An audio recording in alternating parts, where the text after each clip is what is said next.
everyone, I'm Asiyah and I'm from Troop 16, and today I'm going to be reading my review for a great book that I read called Other Words for Home. The book Other Words for Home is about a girl who lives in Syria and is forced to move to Cincinnati with her mom because it's not safe for her to stay in her home country. The book is about how Jude learns to live a life where she can be American, Arab, and Muslim. It teaches you about being yourself, having a voice, and being open to learning about others in the world. I really recommend this book. It's one of my favorites. Stay tuned for my interview with Miss Jasmine Warga, the author of this book. Hello everyone. Today I am honored to speak with Miss Jasmine Warga, author of New York Times bestseller Other Words for Home. Ms. Warga's book is also the Newberry Award winner.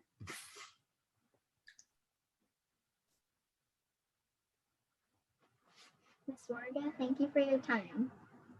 Oh, you're so welcome. Thank you for having me. I have enjoyed reading Other Words for Home, and I would like to ask you some questions.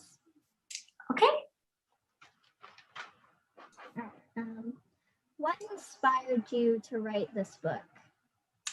Yeah, so I wanted to write a book that I felt like would celebrate things that I think are really beautiful about Middle Eastern culture, about Islamic culture and the religion of Islam, both Middle Eastern culture in the region of the Middle East, as well as the religion of Islam. I feel like oftentimes in Western media, particularly American media, isn't fully represented and definitely isn't represented in a textured way or a celebrated way.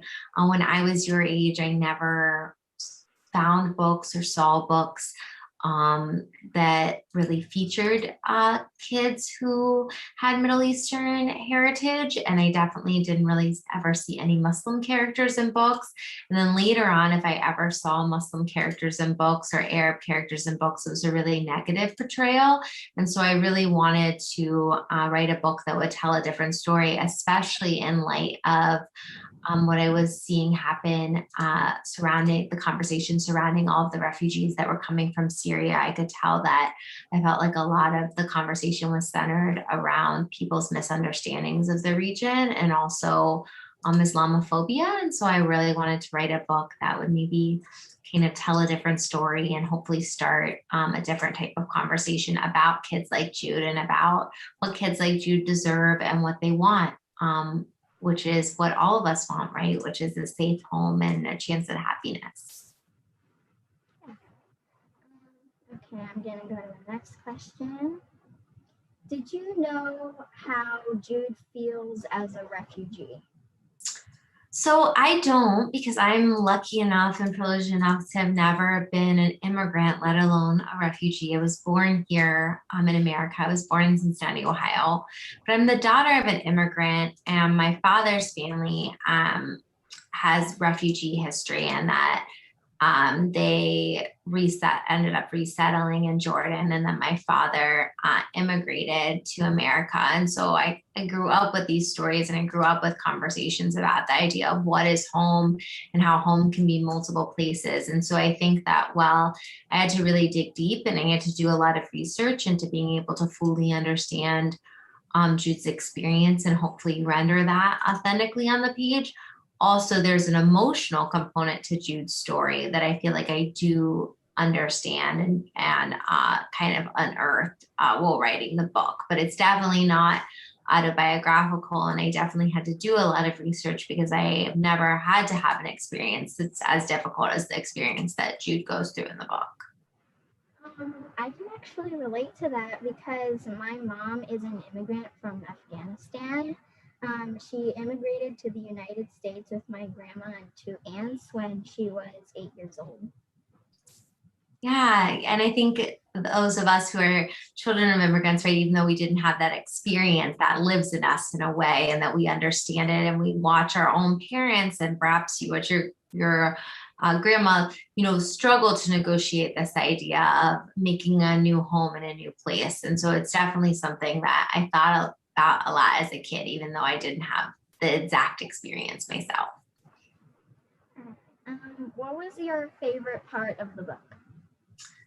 My favorite part of the book is when, Jude learns how to use her own voice and sort of comes to this awareness that she doesn't have to choose between these different parts of herself.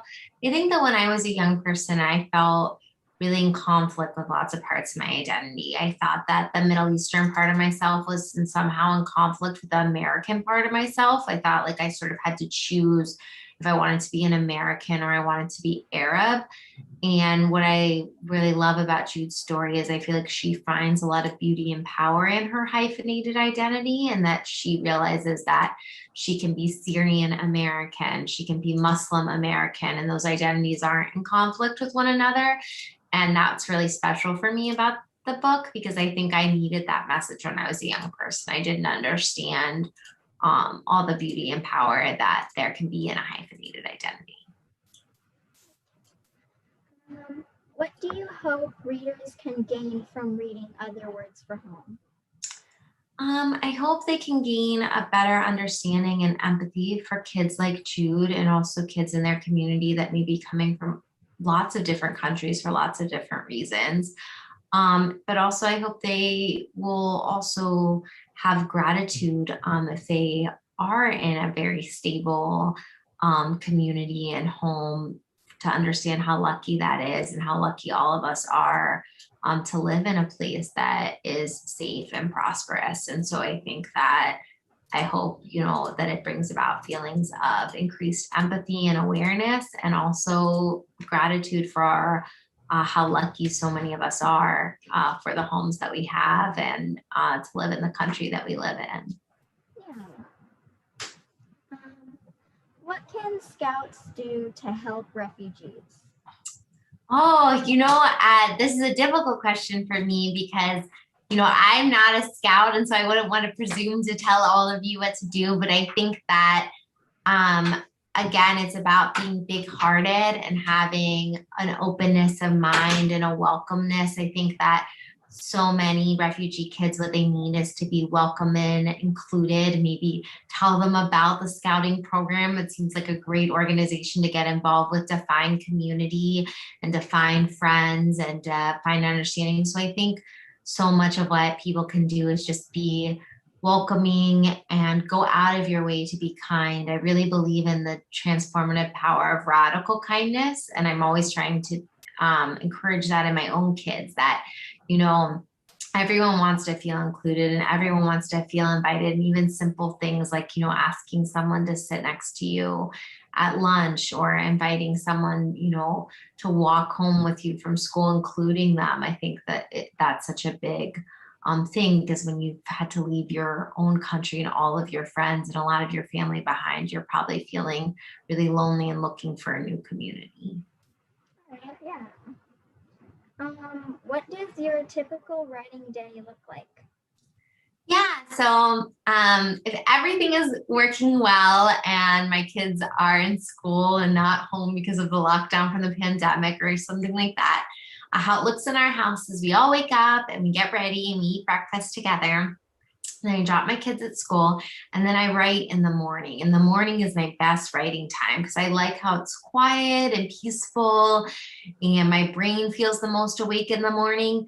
And then after I eat lunch, usually what I do is I do kind of the business side of writing, which some of my day is spent answering emails that people send to me, talking with people at my publishing house, maybe doing something like this, the conversation we're having right now. And then I get up and I do it all again. If I'm actively drafting a book in the morning, what I'm doing is actually writing. Sometimes if I'm brainstorming ideas for a new book, what I'm doing is journaling longhand in my notebook and kind of trying to generate some ideas.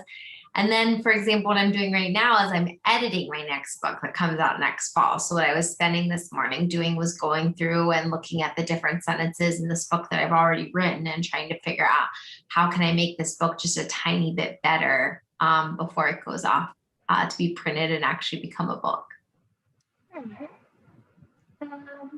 What advice can you give to Scouts around the world?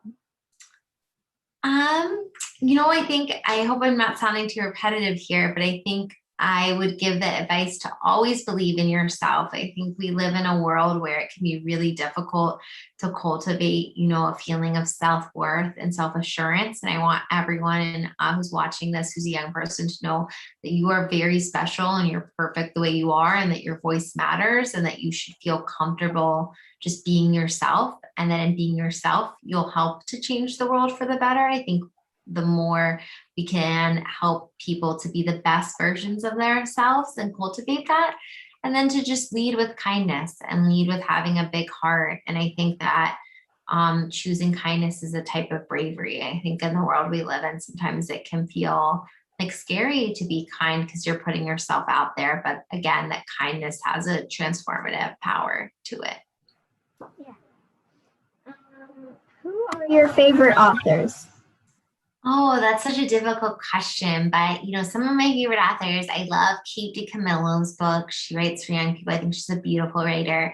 I really admire Jason Reynolds, who writes really great books and is right now our ambassador for young people's literature. He's your ambassador, and I think he's fantastic, that he really deeply cares about young people and is a model for me of how to not lose sight of the fact that when you write for young people, a big part of our mission is not only to write books that all of you will enjoy, but to encourage all of you to find your own voice and tell your own story in whatever form that happens in.